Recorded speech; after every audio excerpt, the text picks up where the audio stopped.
ஒரு under rated dish ஒன்று பார்க்கலாமா? உப்மா தான். ரொம்ப நல்லாயிருக்கும். உப்மான்னோனே ஸ்க்ரால் பண்ணிடாதீங்க. இப்படி ட்ரை பண்ணி பாருங்கள்.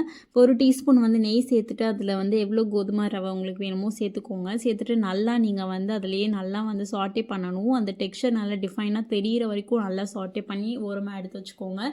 அதே பேனில் வந்து எண்ணெய்லாம் ஊற்றிட்டு ஒரு பேசிக் தாளிப்பு தான் எல்லாம் வந்து போட்டுக்கோங்க. ஜீரகம் மட்டும் கொஞ்சம் அதிகமாக போட்டுக்கோங்க.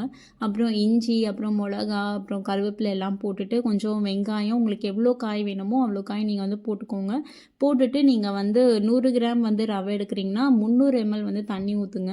அப்படி ஊற்றிட்டு நல்லா வந்து பாயில் ஆனதுக்கப்புறம் உப்புமாவை போட்டு நல்லா வந்து கிண்டி விட்டுக்கிட்டே இருக்கணும்.